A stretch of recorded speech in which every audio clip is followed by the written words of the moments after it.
Assalamualaikum warahmatullahi wabarakatuh.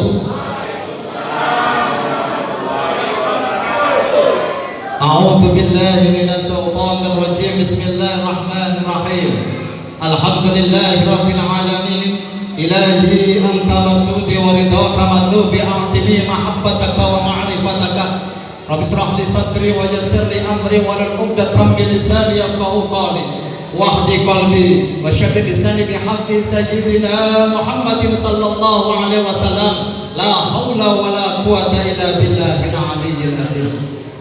Yang kami hormati Ketua dan seluruh jajaran pengurusnya DPD IKM Kabupaten Semarang. Yang kami hormati Ketua DPW IKM Jawa Tengah. Yang kami hormati penasehat IKM, Bapak, Ibu, hadirin hadirat, dan juga anak-anak yatim piatu yang insyaallah dimuliakan oleh Allah Subhanahu wa taala. Alhamdulillahirabbil alamin. Segala puji syukur marilah senantiasa kita panjatkan kehadirat Allah Subhanahu wa taala atas berbagai macam limpahan nikmat dan karunia-Nya kepada kita sekalian. Sehingga alhamdulillah pada kesempatan siang hari ini dengan izin Allah Subhanahu wa taala kita bisa berkumpul bersama di sini dalam rangka pelaksanaan halal bihalal dan juga santunan anak yatim piatu yang diadakan oleh DPD IKM Kabupaten Semarang. Alhamdulillah. Shalawat dan salam semoga tetap tercurahkan kepada junjungan kita baginda Nabi besar Muhammad sallallahu alaihi wasallam. Semoga kita semua, khususnya saudara-saudaraku yang tergabung dalam IKM dimanapun berada, khususnya yang ada di Kabupaten Semarang, semoga begitu amat sangat dekat nanti di akhirat dengan baginda Nabi besar Muhammad sallallahu alaihi wasallam melalui wasilah santunan anak yatim. Allahumma amin ya rabbal alamin. Tadi di awal didahului dengan pantun ya, sehingga izinkan saya juga tak ikut-ikutan pantun, gak apa-apa ya. Jalan-jalan ke Masjid Istiqlal, sangatlah macet di tengah perjalanan. Hari ini acara halal bihalal, maafkan kesalahan, eratkan persaudaraan. Pantun yang kedua, DPD IKM Kabupaten Semarang sungguh sangat menakjubkan.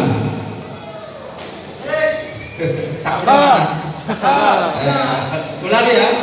DPD IKM Kabupaten Semarang sungguh sangat menakjubkan. Background halal bihalalnya sungguh sangat menggabak kerajaan. Halal bihalal kita lakukan, semoga salah dan dosa diampunkan.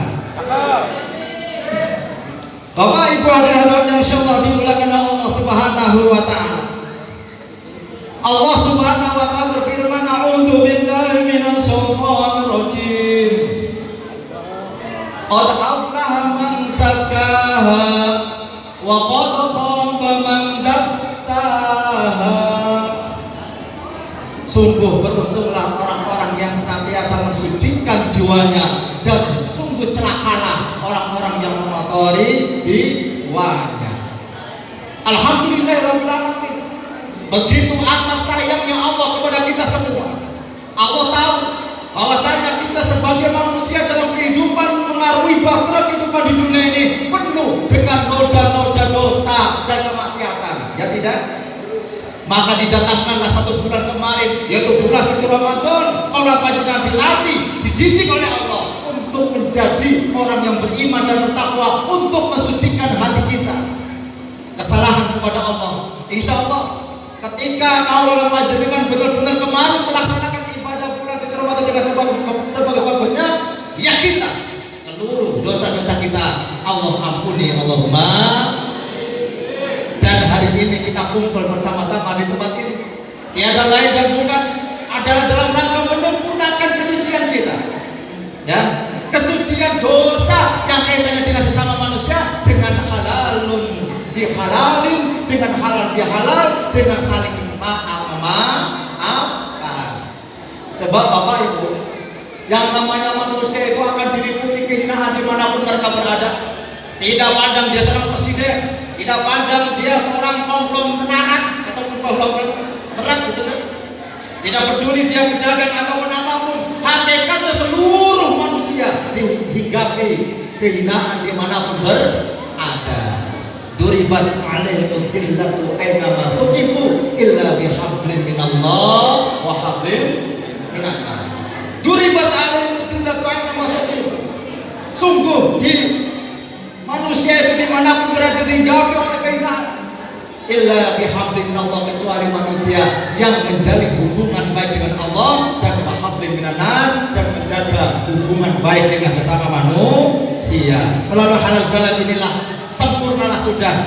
Semoga dosa-dosa kita kepada Allah Subhanahu wa taala itu Allah ampuni, dan juga kesalahan ataupun dosa kita kepada sesama makhluk juga Allah ampuni.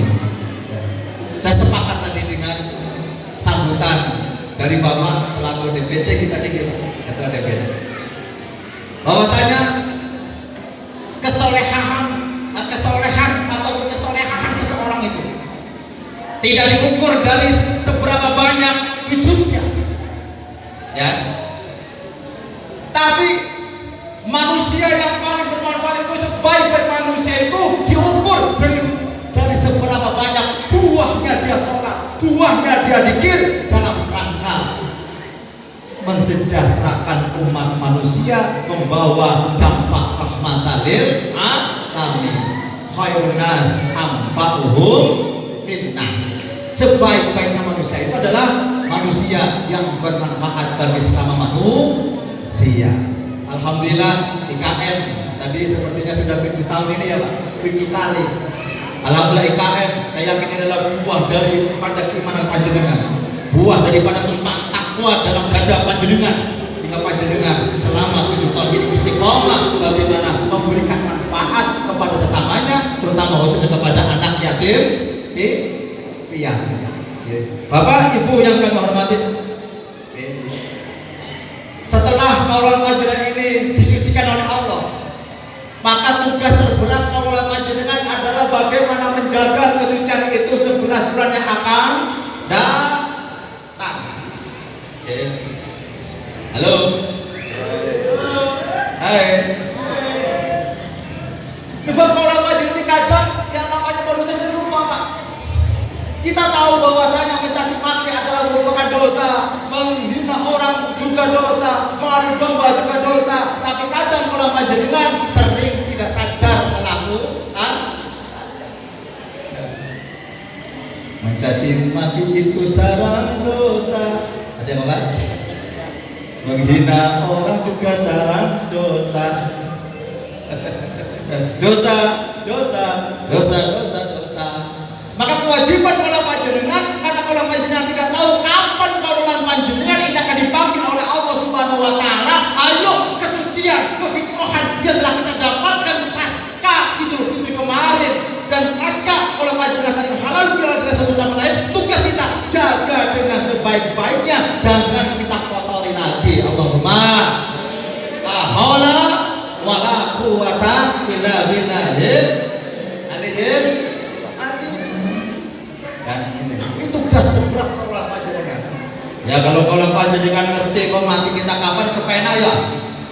Umpama dikabari oleh Allah, sudah ya bersiaplah karena nanti saatnya kau sedang sholat asar, kala kau sedang sujud, Allah akan memanggilmu, kau akan diwafatkan. Alhamdulillah. Wah enak banget. Lagi dalam kondisi sholat, dalam posisi sujud, mati. Tapi kita tidak pernah tahu bagaimana cara Allah nanti akan mematikan kaulan panjenengan dan kapan waktunya. Karena Allah Subhanahu wa taala telah menghadirkan kita ke muka bumi dalam keadaan fitrah suci. Maka kalau panjenengan kepengen selamat akhiratnya, maka wajib bagi kita ketika roh lepas dari jasad juga pastikan juga dalam kondisi suci dan bersih. Ini. Nah, bagaimanakah cara kaulan panjenengan dalam menjaga kesucian diri kaulan panjenengan? Allah telah mengasih resepnya dalam surat Ali Imran ayat 133 sampai 136. 3 ayat ini saja yang akan saya sampaikan. Semoga bisa menjadi bekal kita semua. Allah berfirman, A'udzu billahi minasyaitonir rajim.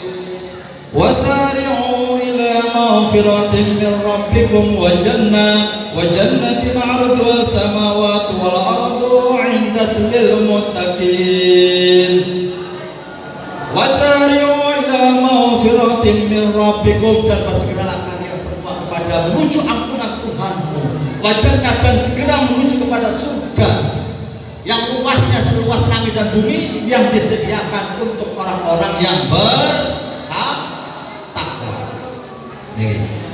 Nah, siapakah orang yang bertakwa itu?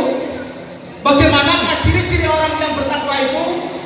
Allah Subhanahu wa taala melanjutkan, alladzina yunfiquna fis sarra'i wad dharra. Orang-orang yang bertakwa itu punya ciri yang pertama, dia senantiasa menafkahkan hartanya baik dalam keadaan lapang maupun dalam keadaan sempit. Ini ciri orang yang bertakwa yang pertama. Ya. Ini. Jadi yang namanya infak, sedekah, tidak ada alasan bagi kita, saya nggak punya sehingga saya tidak infak dan sedekah. Tidak ada, karena ciri orang yang bertakwa, dia senantiasa gemar infak dalam keadaan lapang dan juga sempit. Gampang apa gampang? Udah nih, gampang.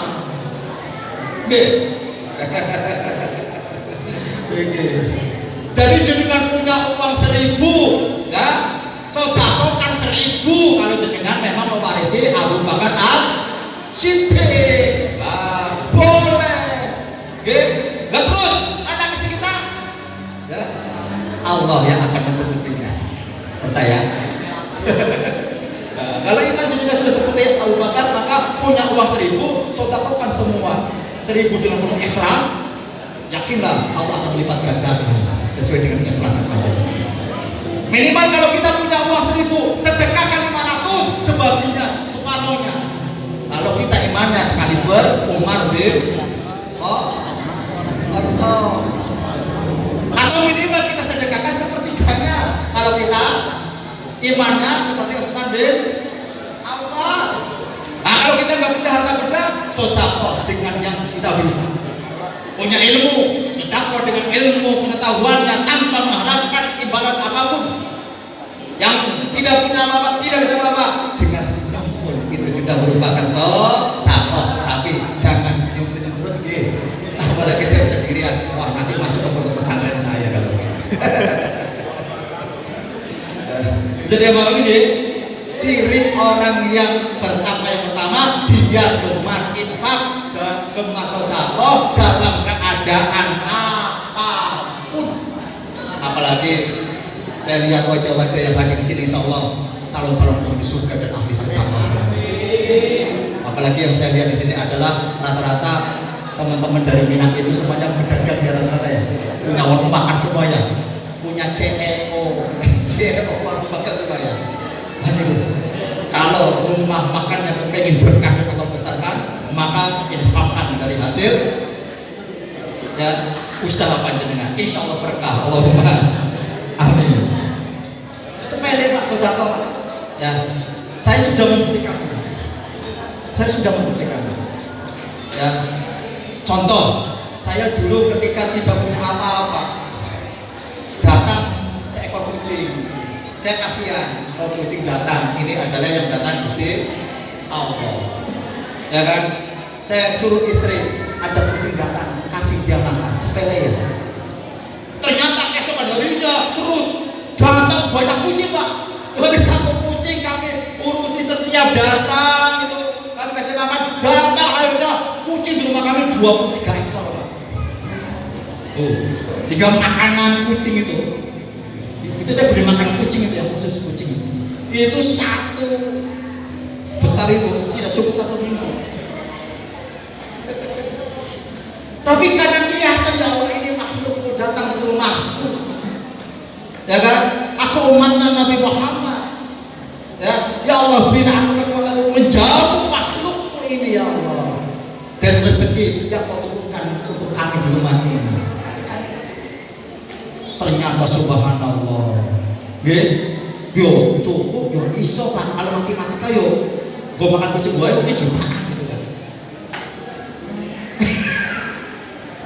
Itu kami enjoy dari mulai kecil, tapi terus ya Allah memang benar, bukan karena aku, bukan karena usahaku, bukan karena aku kaya aku bisa mencukupi makhluk ya Allah, tapi karena ridho dan izinmu. Dilarang, ada aja persegi nyawa. Saatnya makan kucing habis, ada untuk beli, ya. Dan bahkan sekarang karena kucing kami itu main ke rumah tetangga, ada yang nggak suka dibunuh, ada yang diracun, ada yang diambil karena bagus-bagus gitu kan, nggak kembali, habislah kucing 23 itu. Apa yang kami lakukan? Apakah kami berhenti menyediakan stok makanan kucing? Tidak, Pak. Ya, ini contoh yang sudah saya lakukan, amal sepele kecil tapi berdampak luar biasa. Itu dia. Kami meski di rumah sudah tidak ada kucing, tidak mengurus kucing 23 itu, kami tetap menyuruh istri belikan makanan kucing. Stok di rumah ini harus tetap ada kucing. Ternyata subhanallah sampai hari ini setiap hari hampir silih berganti datang kucing ke rumah kami hanya untuk makan, setelah itu pergi lagi. Coba aja, alangkah susahnya kita kalau melihat kucing datang kita tidak bisa ngasih makan. Ternyata dari hal yang sepele itu Allah menumbuhkan terus kepekaan yang lebih tinggi. Ternyata itu cara Allah melatih diri kami sekeluarga untuk berinfak dari yang kecil untuk mendapatkan rahmat alamin, sehingga pada saat yang nanti menginjak kepada yang paling besar, yaitu berbuat baik kepada sesama manusia. Tak lama setelah itu kami sudah tidak punya rumah. Karena rumah sekarang kami jadikan sebagai pondok pesantren. Saya bilang sama istri, wahai istriku, kalau ini rumah hanya untuk kita miliki dan singgah kita sekeluarga, maka seberapa lama sih usia kita? Paling banter 83 tahun, paling top 100 tahun. Kita meninggal, rumah ini apakah akan dibawa apa dalam kubur? Tidak. Paling yo jadi rebutan warisan, paling yo ya kan, rusak kalau tidak mau kain semuanya gitu kan. Terputus sudah. Maukah kamu rumah ini menjadi kekal abadi? Mau, wahai suamiku.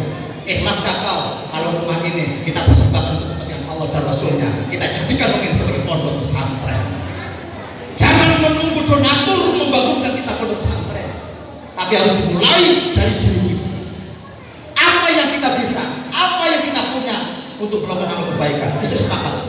Akhirnya kami buka pondok pesantren di rumah, sehingga semenjak itu saya sebenarnya tidak punya rumah, saya cuma pinjam satu kamar untuk hidup bersama santri selama saya masih hidup di alam dunia. Itulah dengan cara-cara sederhana itulah, insya Allah harta yang kita miliki akan menjadi abadi, kekal selamanya sampai akhirat Allahumma. Dan kaitannya dengan mengasih makan kucing yang dari mulai sekecil itu, ternyata hari ini Allah mulai mendatangkan santri satu persatu, Pak. Oh ya Allah. Iya, kalau pondok pesantren modern yang apa? Biaya bakar ulangnya 7 juta, 20 juta ya. Yang SPP-nya sekian juta ya. Nah, ternyata hati kami tidak bisa begitu. Karena yang orang datang ke pondok pesantren kami itu ternyata orang hamba-hamba dengan milieu yang berbeda-beda. Bahkan kebanyakan dari kalangan tidak punya. Pernah datang saya ngaji ke Boyolali. Begitu saya turun dari mimbar dimintalah nomor WA saya. Sebulan setelah itu datanglah orang tua seorang ayah menggendong dua anaknya, yang satu usia 3 tahun, yang satu usia 5 tahun, putri semua. Apa katanya? Pak Yai, mohon maaf, saya bingung setengah mati. Anak saya ini 2 kecil semua, saya gak bisa kerja kalau kondisi begini. Banyak yang menawarkan jasa, Pak Lurah akan memungut anak ini, tetangga akan memungut, bahkan saudara saya akan memungut anak ini. Tapi hati saya pun tidak match gitu. Tapi begitu saya melihat Pak Yai, meski baru pertama kali datang, apa ini mungkin orangnya, sehingga saya mantapkan jiwa ke sini. Saya datang sini ingin nitip anak saya. Orang tidak punya, untuk makan sendiri saja susah. Sehingga alhamdulillah, enggak apa, bismillah. Yang melahirkan anak jenengan ke muka bumi atas izin Allah, yang mendatangkan jenengan, yang memukul jenengan saya adalah Allah, yang mendatangkan jenengan ke rumah ini juga Allah, yang memantapkan hati jenengan untuk menitipkan sama saya juga Allah. Maka yang akan mengurus anak jenengan juga rezeki dari Gusti Allah. Cukup Pak ternyata, alhamdulillah. gitu. Ini contoh, semoga bisa menjadi inspirasi. Ayo kita fastabiqul khairat. Perbuatlah yang terbaik mumpung kita masih ada usia, masih ada umur di muka bumi ini untuk bisa memberikan manfaat satu sama yang lain. Nah, jadi pondok pesantren kami itu nggak seperti pondok pesantren lainnya, santrinya macam-macam. Ada santri rehabilitasi OTGJ dan juga korban narkoba. Ada sekarang 5 santri. Ya, alhamdulillah sudah pada sehat. Ada yang 20 tahun lamanya bolak-balik masuk rumah sakit jiwa. Ya kan, obat-obatan sampai badannya habis. Hanya dibawa saya alhamdulillah sembuh. Ya kan, barangkali kita punya informasi saudara yang ada gangguan jiwa ataupun ya kan ODGJ ataupun narkoba rehabilitasi, silakan bisa silaturahmi ke pondok pesantren Sekar Kuning yang Banyu Biru. Ya, ada santri yang formalnya sekolah dari mulai tingkatan TK sampai perguruan tinggi. Karena sekolah itu dekat semua dengan lingkungan kami. Ya kan? Ada santri yang tidak sekolah tapi hanya ingin mondok, ingin menghafalkan Quran. Ada, ya kan? Ada yang hanya kepengen bisa kajian kitab, ada, ya kan? Sesuai dengan selera mereka. Ya, yang jelas, alhamdulillah Allah mengajari kita agar kita mempunyai manfaat satu sama lain. Dan prinsipnya, kalau tidak dialih dari diri kita masing-masing, dari siapa? Nah, saya harap acara semacam ini bisa istiqomah, Allahumma. Saya harap semua panjenengan dari pribadi masing-masing, kalau tidak dari diri ini yang mengawali, siapa? Lagi, jangan tunggu donatur. Saya yang harus menjadi donaturnya terlebih dahulu.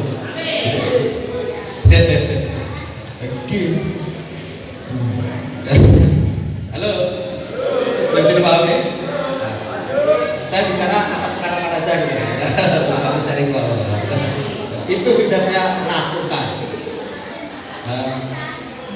Jadi yakinlah. Ya. Kalau panjenengan biasanya kalau infak sedekah dari sisa yang jenengan pakai atau tidak? Biasanya ya, dipakai dulu untuk memenuhi kebutuhan, baru disedekahkan ya. Iya. Itu yang bagus, betul. Umumnya begitu. Gak apa-apa, betul. Tapi kalau saya sekarang sama istri sedang berusaha belajar. Kalau jenengan mau menampaki langkah saya gak apa-apa. Ya. Seberapa rezeki yang Allah datangkan kepada kami, wah istriku, gunakan untuk perjuangan seluruhnya. Makan kalau ada sisa. Saya lagi belajar itu sama istri sekarang. Jadi apapun rezeki dari manapun Allah datangkan, itu kami pakai untuk bagaimana menghidupi santri-santri pondok pesantren, ya kan, untuk membangun fasilitas seperti itu, ya kan? Ya kan? Sisanya kalau ada sisa baru dimakan. Bagaimana belajar mendahulukan kepentingan umat, bagaimana berusaha menjadi khadimul umat, pelayan umat Nabi Muhammad secara maksimal. Oke, kami lagi belajar itu. Jadi kalau jenengan mau belajar bisa diikuti, ya kan? Kami membuktikan subhanallah, Allah maha kaya, Allah maha kaya. Masa Allah akan tinggal diam? Enggak ya? Ini. Jadi jangan pernah berharap dari luar diri kita. Ya. Bila perlu kita harus mengawalinya. Ya, dari diri kita dan keluarga kita, sehingga sakit-sakit sayangnya saya dengan teman-teman. Ada sahabat saya yang seorang dosen, kebetulan punya link sampai ke luar negeri. Kemarin menawarkan 2 proposal. Pak Yai, kalau Pak Yai berkenan, ajukan proposal yang bawa saya insya Allah cair. Yang satu bernilai 3 miliar, yang satu bernilai 5 miliar, jumlah total 8M. Saya uangnya aja saya nggak tahu kayak apa ini. Saya jawab, makasih atas niat baik panjenengan, tapi mohon maaf, sepertinya saat ini pondok pesantren kami, ya kan, ingin belajar berjuang dari nol. Lagi pula alasannya pesantren baru berdiri, belum ada di Jogja dan sebagainya. Itu hanya alasan saya sebenarnya. Tapi hakikatnya sebenarnya saya kasihan dengan teman-teman saya yang pengen berjuang meski hanya dengan iuran Rp1.000, tapi dari iman. Ya, daripada datang sumbang 1 miliar tapi tidak tahu visi misi pesantrennya, tidak dari imannya, masih bagus menerima Ya, sedekah lebih berkah 100 rupiah, tapi benih dari imannya dan tahu orangnya. Atau gitu. Jadi ayo kita menjadi orang yang pertama dalam angkauhum linas sesuai dengan kadar kita masih jangan takut kita akan menjadi miskin. Ya, semua kita hakikatnya yang kaya siapa? Allah. La ilaha, tiada Tuhan selain. Yang maha kuat siapa? Yang maha mengurusi siapa? Yang maha kaya siapa? Allah. Ya, maka kuatkan iman kita kepada Allah, bersandar sepenuhnya kepada Allah. Ya Allah, jadikan aku bagian dari hamba-Mu ya Allah, menjadi wakil-wakil-Mu ya Allah, yang menebarkan minimal sifat-sifat-Mu.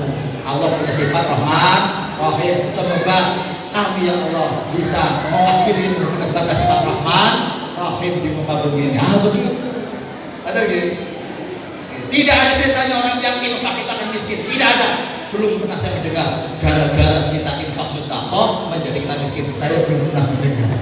Yang ada Allah mendatangkan rezeki berlipat dan ganda. Allahumma amin. Itu ciri yang pertama. Ciri yang kedua adalah wal kadhimina al-ghaidh, orang yang menahan amarahnya. Kalau panjenengan kepengin rezekinya lancar, jangan sering bertengkar ya Pak Bu. Keluarganya harus ayem tentrem, dengan tetangganya yang harus ayem tentrem. Insya Allah rezeki panjenengan lumebir, jangan tanpa batas. Maka ketika kau di rumah tangga panjenengan ada sesuatu hal yang menyebabkan jenengan akan marah, maka sebisa mungkin bagaimana kita yang menahan amarah itu, jangan marah.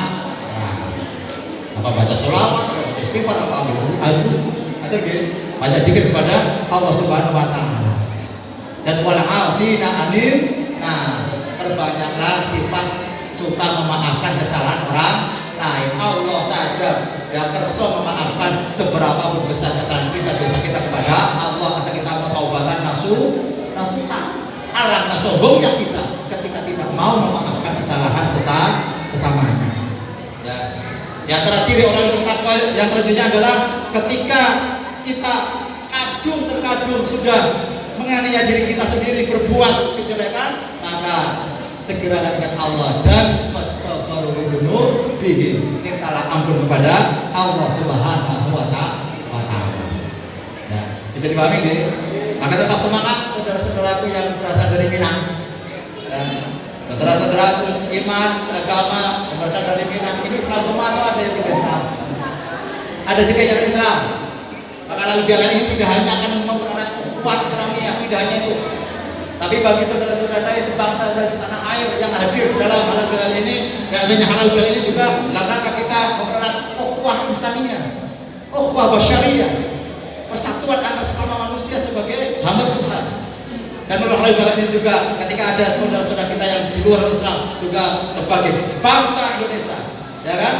Ini kita juga punya kewajiban menjaga ukhuwah watoniyah, persatuan antar sesama anak bangsa. Kewajiban kita dalam membangun bangsa ini, ya, kewajiban kita semua tanpa pada bulu, bahasa, ras, suku, agama dan sebagainya. Oke, itu saja yang bisa kami sampaikan. Yang jelas selamat dan semoga panjenengan diistiqomahkan oleh Allah dalam berjuang melalui ya media panjenengan, melalui cara panjenengan, dan semoga ditambahkan rasa ikhlasnya oleh Allah Subhanahu Wa Taala, tidak hanya menjadi orang yang mukhlis, tapi semoga menjadi orang yang mukhlas. Allahumma. Kalau mukhlis itu masih ada upaya kita untuk bisa ikhlas. Ya, itu orangnya gelarnya mukhlis. Tapi kalau sudah mukhlas, maka Allah sendirilah yang membuat diri kita ikhlas. Okay.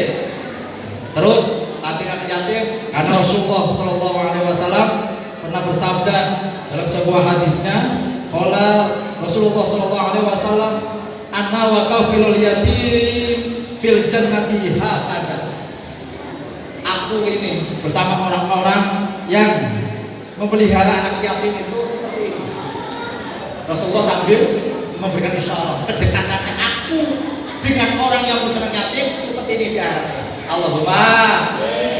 Semoga baca juga supaya hari ini menyatakan yatim piatu, besok di akhirat itu kedekatannya seperti ini dengan Nabi besar Muhammad Sallallahu Alaihi Wasallam. Allahumma.